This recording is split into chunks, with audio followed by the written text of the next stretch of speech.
What's up, man? It's your boy Bree, and we got another amazing guest. And like we always do at this time, instead of just taking the show and introducing them, my brother actually set up the play to bring this valuable man to my left to the stage. So I'm gonna allow him to give his introduction of the voice in the sky. Let's go, Chris. What's up? Today we have with us a prominent man of God, husband, father, singer, activist, and just one of my favorite people, my brother from another mother, Mr. Deonte Grimes. Yeah, let's go. We in here, Mr. Grimes. Mr. Grimes, welcome to Cargo Conversations, brother. All right. Where we do disciplinary educational learning, just trying to see what industry you in and how we can apply it to the expediting industry, and make it a more valuable bridge for ourselves and you. You know what I'm saying? So we are definitely having this conversation in front of the expediters. So make sure you shout them. What's up, expediters? Y'all good? We good? All right. So we're gonna start out from here.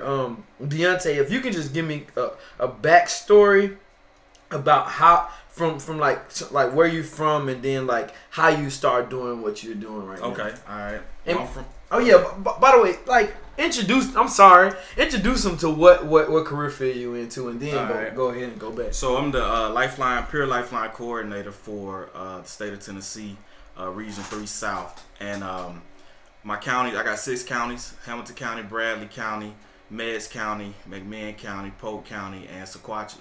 Wow. And what I do in those areas, I am the resource for people who are seeking treatment.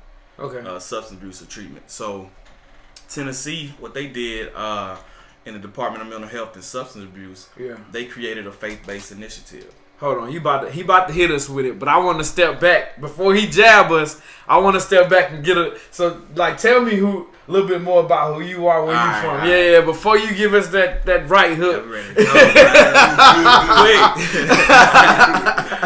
All right, so I'm born and raised in Chattanooga. Okay.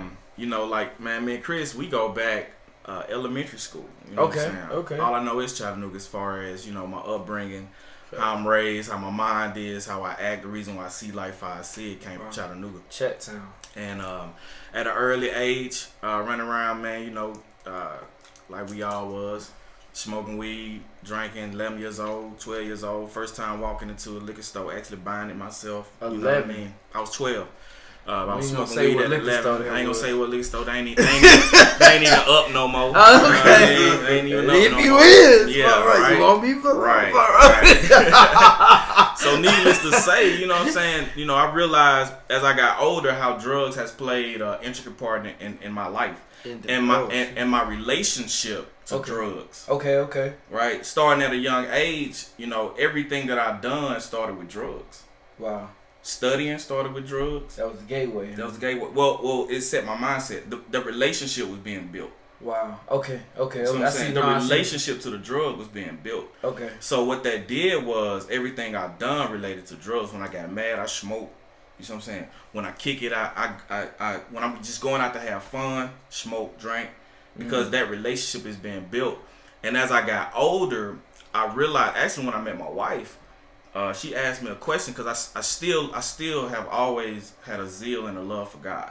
Yeah. That's never changed. You know what I'm saying? Even and when we just intensified. Yeah. Like it's just it took to another level. It's like I love it. Right. So me and my wife, she just asked me. She was like, "Have I ever tried to live life, high off life?" Instead of using a high to have a good life or have a peace of mind, or you know what I'm saying. Yeah. And so I went on that journey, and I started understanding how important the relationship I had to drugs. So when I got into what I'm doing, and I had some ups, downs. We can get into that. But when I got into what I was doing, I wasn't looking for this. I believe God handpicked it, chose it, set it down, and said, this is the path that I set for you. I'm in school right now at Belhaven University, and a lady, she was just through conversation. Shout out to Belhaven. Yeah, shout out to Belhaven. Hey, yeah. you want higher education? You an adult? Talk yeah, about man. Go to Belhaven Christian University. They all about the business, like for real. They take care of their people. Shout out to So she put my name in a hat. I didn't know what it was. I got the call, and I was blessed to be in this position. Who put a teacher? This was a lady that we were just going to school together. Oh, like, and so just wow. in class. So how Belhaven is in class, we could be in class. It might go into a Bible study for real. In class, it might go into a spiritual where we just praying and just like it. So it sound like when you was in school, you were engaged. Yeah, for sure. It wasn't something where you was just passively, I'm gonna get my education. Oh no, yeah, for sure. I prayed for that though. All right, keep going. Right, I'm with you. I'm with you. Yeah, that's hard. And so I wanted to be, being in class, having that type of, what Report. we do, people talking to people saying what other people do. Yeah. She talking about the position, and Hamilton County Coalition gave me a call, and so understanding what Hamilton County Coalition is a drug coalition. Wow. Everything they do is to impact the community on prevention for drug use. So go ahead. Man, hey, I just want to touch on this real quick. Me and my mentor was having a conversation the other day about, and this is one of my financial mentors, right? And we were discussing like the wealthiest kind of 5% and how they got to these places, and just being able to create the type of wealth that we think about. And we came to the common denominator that they were put in positions to be at a points of intersection with the type of people or the type of resources that they need to get to that next level. And so me and my mentor beckoned the question, like, what are those points of intersection that we can put ourselves in so that we're making the best, making the most out of the time and space that we have to do the calling that we got put on our lives, right? And the reason why I say that is because it sounds like you wanting to better yourself educationally was definitely a point of intersection for you to be around an environment to bring you closer to something that God had for you, right? Yeah. And on top of that, I seen the value in it. Okay.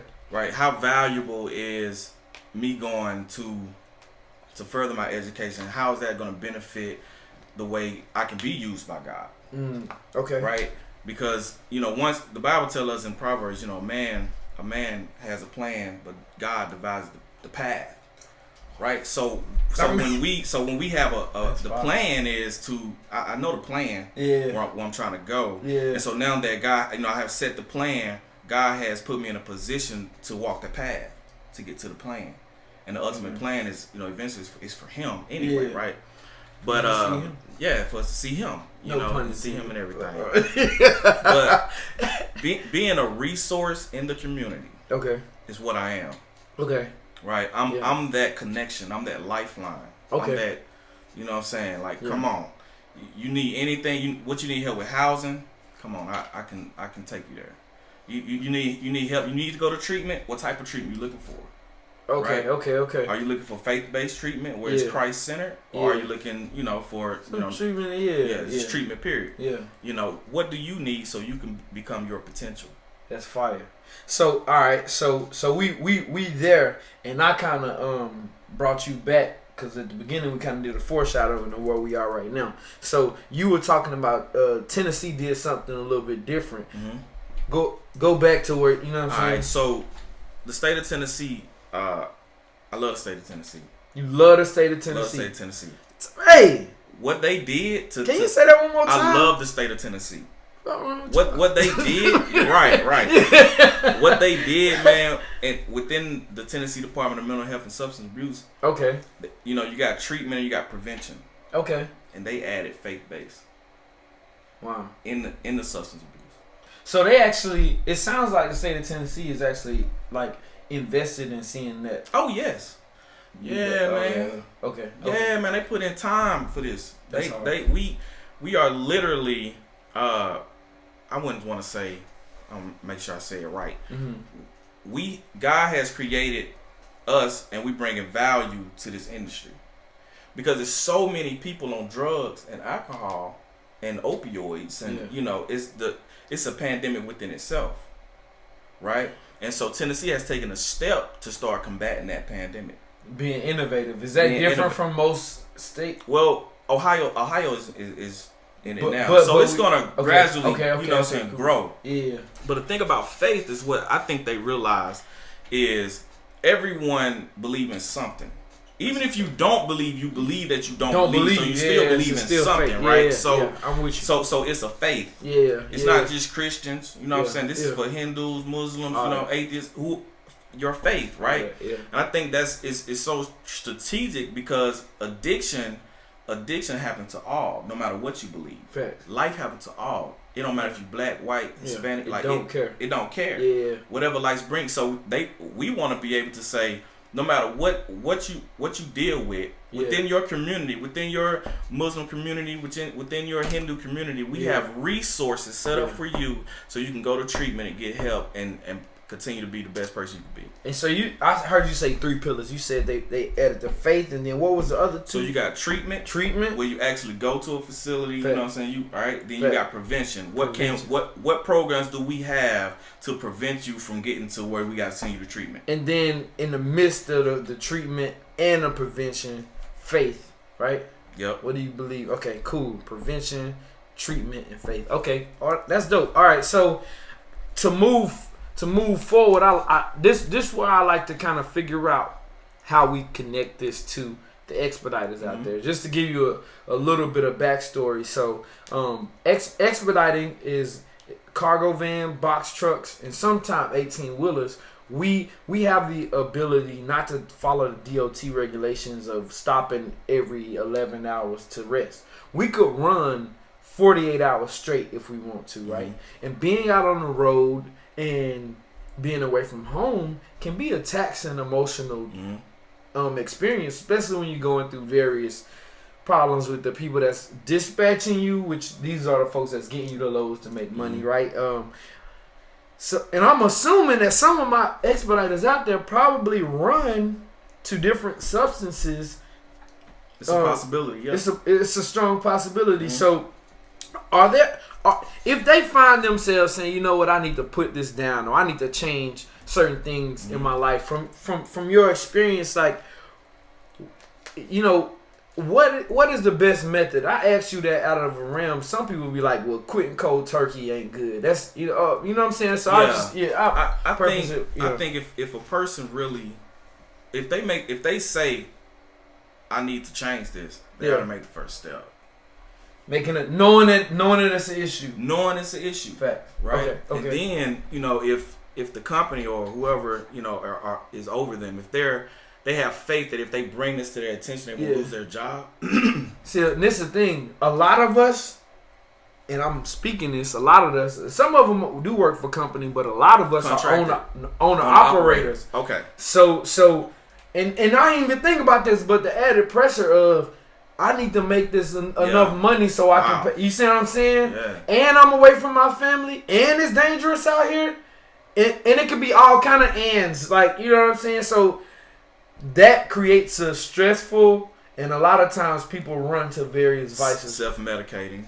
Come on. How can I numb myself so I can just get over the road, get this done, get back to my wife, get back to my kids? That's good. You know, just self-medicating, you know. But I think realizing that is the key. Okay. And then being willing to start doing something about it. Okay. You know, that's good. Now some of the harder opioids and alcohol you have to detox off of. Like your body is calling for it. It's telling your mind, listen, you playing, but I need this. It's how alcohol and opioids do. When you're trying to withdraw from it, you can literally die because of the shock it puts your body through if you're not up under the, you know what I'm saying, up under in a detox treatment facility where they got everything they need that's going to keep you hydrated and whatever you're doing, you know, when you're going through your withdrawals. If you try to do a cold turkey, you can literally die. I have had people call me and say they drink up to a half a gallon a day. So what you telling me is that this substance, this medication, when you introduce it introduce this over time, it pretty much what it sounds like is it becomes a part of you. What I seen was what's the Contagion when like it's a superhero, the black one, where it comes a part of you, and like if you try to take with Spider-Man, yeah, that's Venom, yeah, and that's what it is. That's exactly what it is. That's crazy. That's over time it just takes over you. Yeah, and so your body has become immune dependent on it. It's just like lettuce, just like you know what I'm saying. Water. You know what I'm saying? Our body need water. So at this point, our body need that drug to function. I'm gonna tell you the truth though. This is crazy, and the reason why I'm so kind of emotional to what you're saying right now is because in the last 3 weeks I just decided to become vegan, and I quit cold turkey, but not knowing, bro, I've been having headaches. Yeah. And it's like you think that's side effects. 30 some odd years of eating meat. I mean, there's something in my body that's like, nah, bro. Like, this is a part of us. Where'd that go? Yeah. It was feeding me. Where'd that go? Yeah. Wow. And it's shocking. All right, so you said, so for those things, they would have to get treatment. Gotta get detox. and be in a like 3 to 5 controlled days. environment. Yeah. Okay. You have to. It's important because you can lose your life. You know what I'm saying?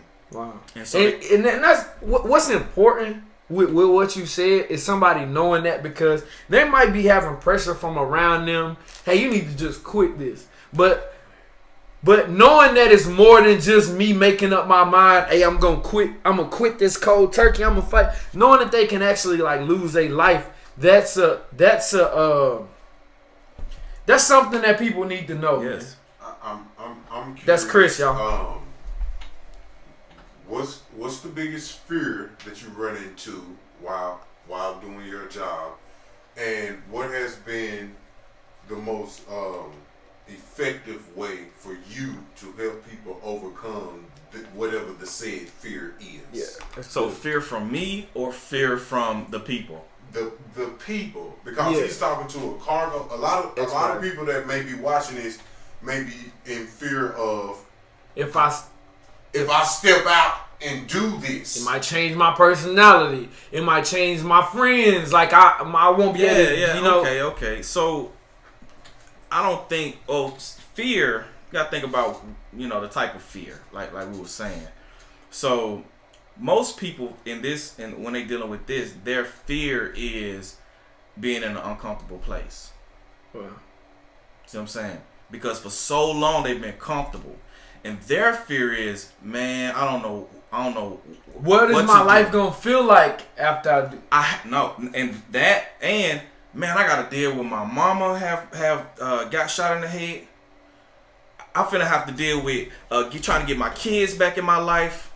I don't want to be responsible, or I don't know how to be responsible because I've been leaning on said this been holding me up. I know what y'all think.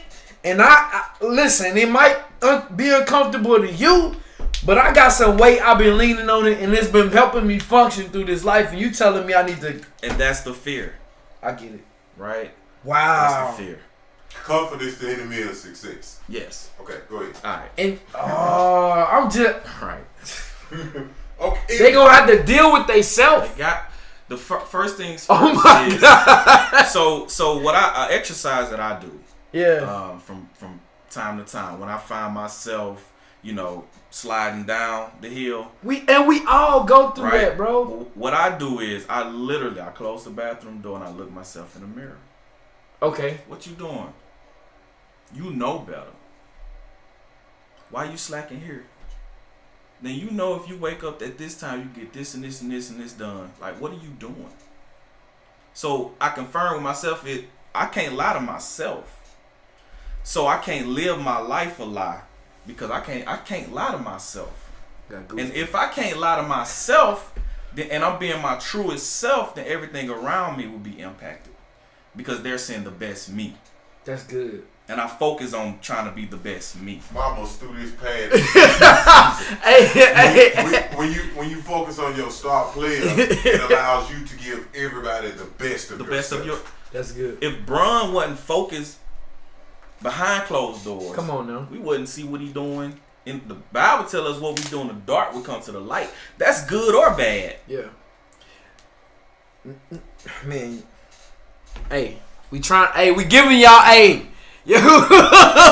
we not playing, so I want to move more to the concluding. We didn't hit them with so much, and we got to do this again because I know it's so much that we can cover, right? So this is where I want to take it, right?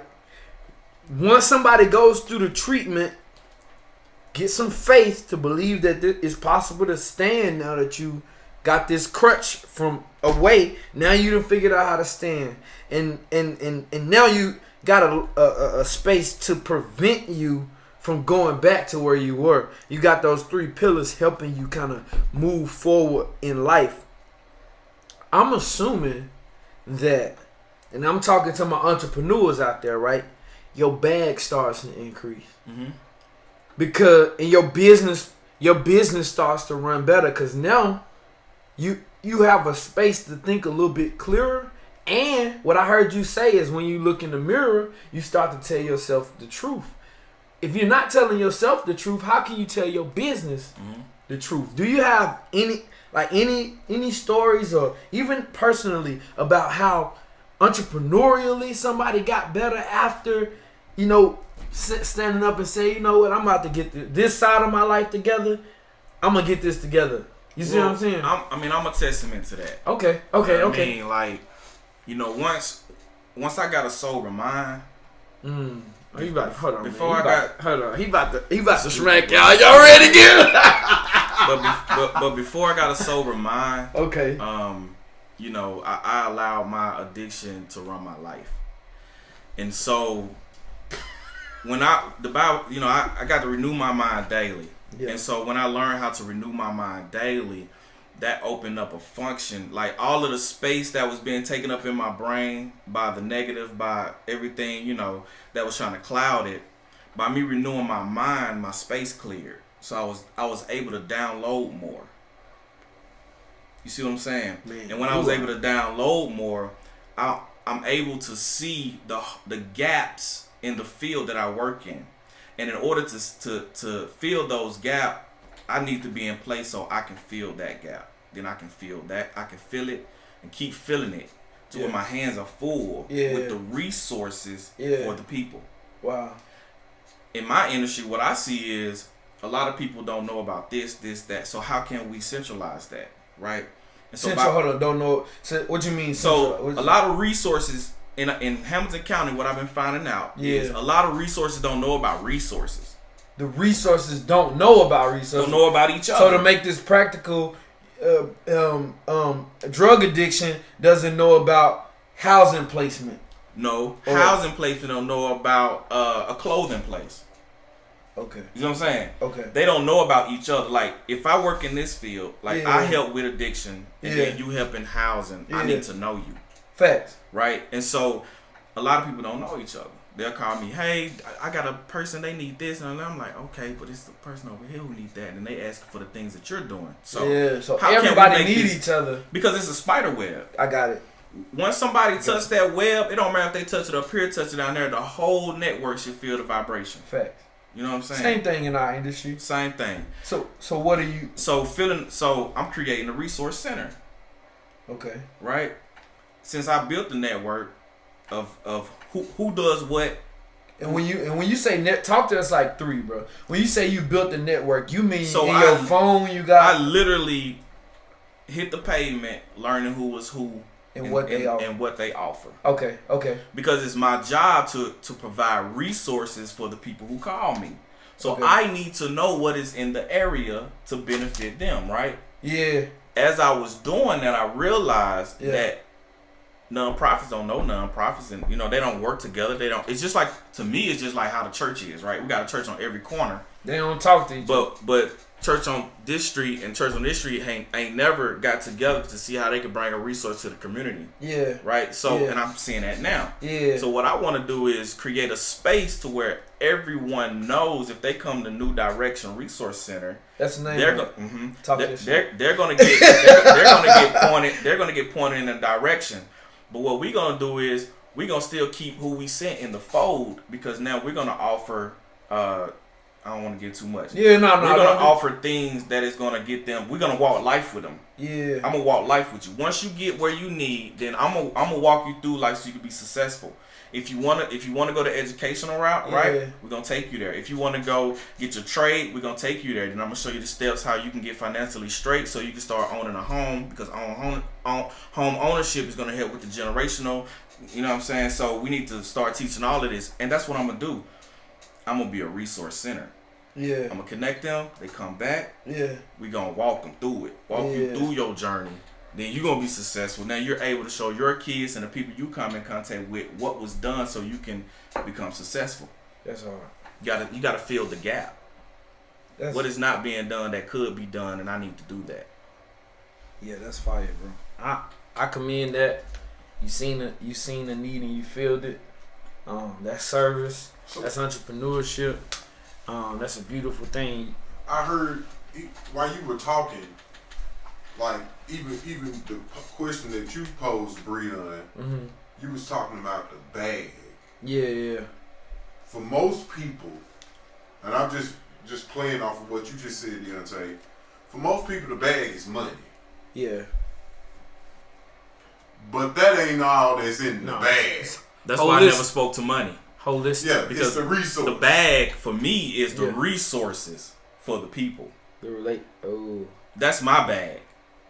If I can provide enough resources to help everyone in my region, I created the bag. Not just for me, but for the whole community.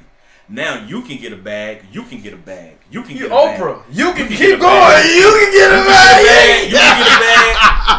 And my bag is that you get bags. And I'm good with that. Yeah. Because I want to see people literally change their life. Like, dude, you was on drugs. Yeah. You see, everybody talk about re-entry, right? And most time when you talk about re-entry, we don't talk about incarceration. I don't see it quite that way. Some people are re-entering from poverty. You've been in poverty. You might have never been to jail, but you've been in poverty your whole life. How can you re-enter into society? Shoot.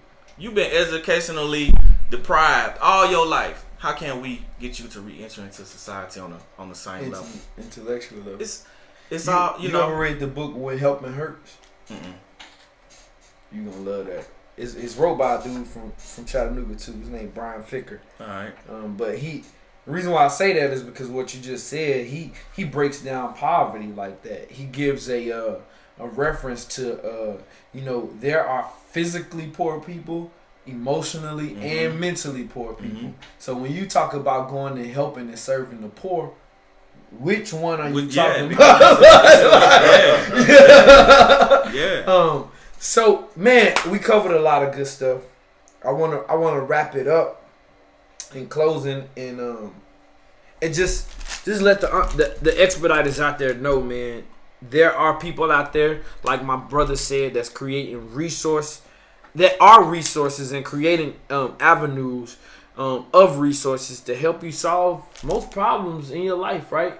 Because that's what I heard when he said a resource center. He seen the need, he solved it, and they didn't just stop with relieving whatever negative area. Now they want you to build wealth and all of this different things like that. So let them know how to get in contact with you if they're interested in what you got going on. All right, so my telephone number, contact information is 423-355-6544. You can call me anytime.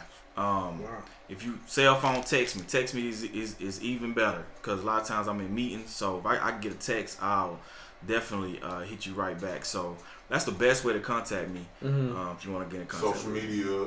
I'm not really into the social media. Okay. Not even gonna lie. I'm more of a grassroots man. The less I'm seen, the more I can do. So I kind of keep it like that. Just give me a call. Yeah, it is. Okay. Give me a call. Okay. And man, it's another episode of Cargo Conversations. Your man Deonte, and I'm Bree. That's Chris. And I want to end it off on something I heard Deonte say. His wife asked him, "What would your life be like?" Right? Just want to ask you the same question. What would your life be like if you made a positive direction that you know you need to make? Signing off. Let's get it.